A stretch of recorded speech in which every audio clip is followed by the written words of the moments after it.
आज बिरजा प्रसाद यादव जी का चौथा संधार्जित दिवस। आप लोग पुत्र होकर के अच्छे तरह से पिता की यादों में वैसे जीवनी भर रहे हैं, वैसे यादें दे रहे हैं। सभी वैसे कई वैसे सामाजिक कार्यकर्ता लोग आए हैं, स्थानीय निवासी वहाँ पर उपलब्ध हैं, कई पत्रकार बंधु को भी आमंत्रण आपने किए।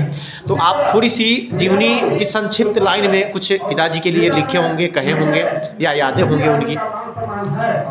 सबसे पहले आपके चैनल से देख रहे सारे दर्शक बंधु को, श्रोतागण को मैं चंद्रेश नारायण बिरजा प्रसाद यादव जी के प्रथम पुत्र की तरफ से आप लोग को हार्दिक अभिनंदन व्यक्त करता हूँ।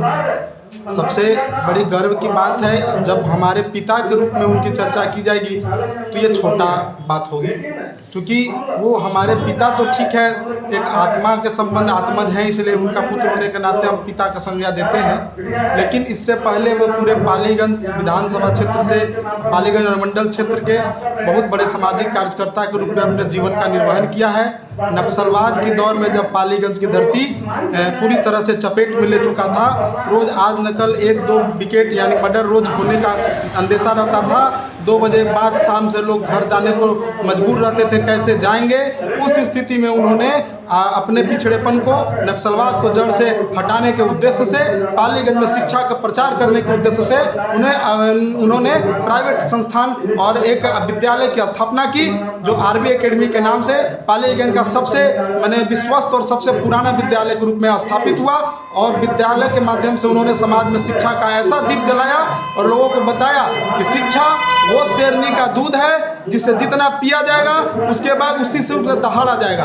और शिक्षा के बदौलत हम नक्सलवाद को जड़ से खत्म करेंगे और अशिक्षा को हटाएंगे, और तब समाज में एक अमन चैन और अपना विवेक और अधिकार के लड़ने के लिए आप जागरूक होंगे। इस उद्देश्य से उन्होंने 80 के दशक में पालीगंज में शिक्षा का दीप जलाया और एक आवासीय विद्यालय की स्थापना करने के बाद कई सैकड़ों हजारों बहुत सारे इनके पढ़ाए हुए विद्यार्थी विभिन्न देश सेवा में काम कर रहे हैं। इसके साथ उन्होंने अपने आवासीय विद्यालय की स्थापना के साथ साथ एक ही मूवमेंट बनाया था कि हमारे क्षेत्र के लोग जो 2 बजे के बाद, जिनके पास सड़क नहीं है, बिजली नहीं है, आने जाने का सुगम रास्ता नहीं है, रात में भय का माहौल रहता है, वो पालीगंज जैसे सुदूर इलाके से आकर जाएंगे कहाँ। इस दृष्टिकोण से उन्होंने आवासीय विद्यालय में उनको रहने के लिए प्रबंध कराया। और आवासीय विद्यालय में कोई ऐसा दिन नहीं गुजरता था जिस दिन 20 को 25 को 30 को लोग पर डे नहीं रुका करते थे। उनको रहने सहने खाने का व्यवस्था लगातार 40 वर्षों तक समाज सेवा के रूप में उन्होंने दिया।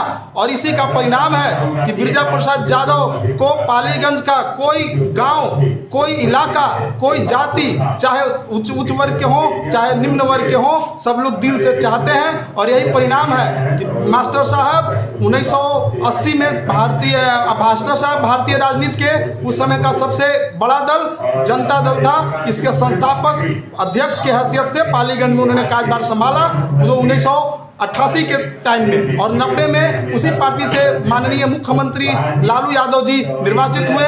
और लालू यादव जी से लेकर आपके चंद्रदेव प्रसाद वर्मा का सांसद प्रतिनिधि रहने का गौरव प्राप्त हुआ। राम प्रसाद कुशवाहा जी जो आरा से सांसद बने, उनके सांसद प्रतिनिधि रहने का गौरव प्राप्त हुआ। उसके बाद मरते दम तक राम कृपाल जी के भी सांसद प्रतिनिधि बनने का गौरव प्राप्त हुआ। सबसे शालीन और विशेषता ये था कि जिन के घर से 1-2 नहीं सैकड़ों लीडर निकल गए और कितने लीडर को इन्होंने आगे बढ़ाने का काम किया। इसके बावजूद इन्होंने अपने दम पर ईमानदारी की ऐसी प्रकाष्ठा कायम की कि इनके साइकिल के अलावा अपने जीवन में एक मोटरसाइकिल भी नहीं खरीद पाए। यह ईमानदारी का उदाहरण है। आप जीर्ण शीर्ण अवस्था में इनके घर देख सकते हैं। बिरजा प्रसाद यादव जिस समय के राजनीतिज्ञ थे और शिक्षा प्रेमी थे, अगर वो चाहते तो अपने लिए आलीशान बंगला, गाड़ी से लेकर हर व्यवस्था से आगे बढ़ा लिए गए होते, बहुत आगे बढ़ गए होते। लेकिन इन्होंने सिद्धांत के साथ कभी समझौता नहीं किया।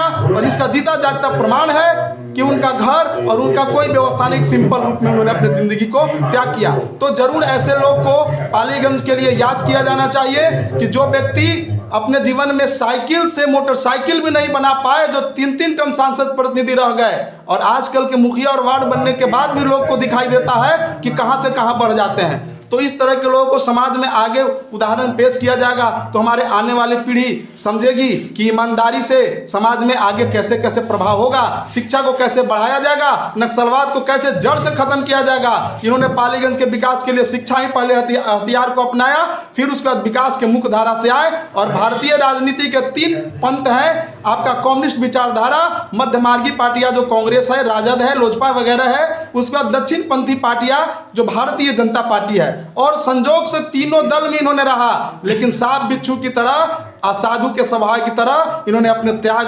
से और अपने सिद्धांत से, अपने ईमानदारी से कभी समझौता नहीं किया। चाहे पार्टी कोई भी रहो, अपना सिद्धांत पर उन्होंने अटल कायम किया।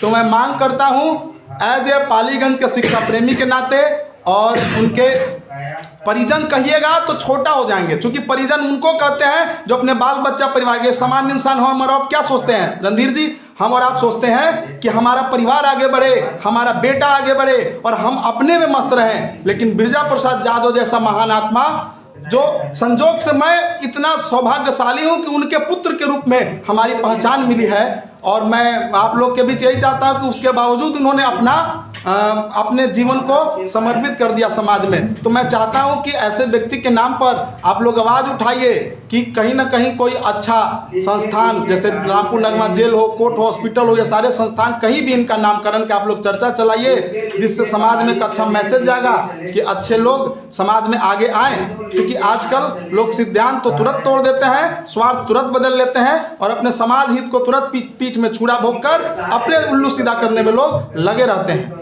तो आप लोग के माध्यम से मैं यही अपील करूंगा कि ऐसा करें, क्योंकि पालीगंज में एक अच्छा माहौल हो, और बाकी आप लोग अपने स्तर से करेंगे। और मैं आपसे एक लास्ट जाते जाते एक विनती करता हूं कि मैं पिताजी के याद में कहता हूं कि आपके दिए संस्कारों पे, पापा आपके दिए संस्कारों पे चलना हमारा काम रहेगा। मैं जानता हूं कि आपका साथ अभी तक नहीं है, लेकिन मरते दम तक आपके नाम के साथ मेरा नाम रहेगा, और मैं जब तक जी रहा हूं आपके संस्कार पर मैं चलता रहूंगा और समाज सेवा में अपना अमूल्य समर्थन देता रहूंगा। धन्यवाद।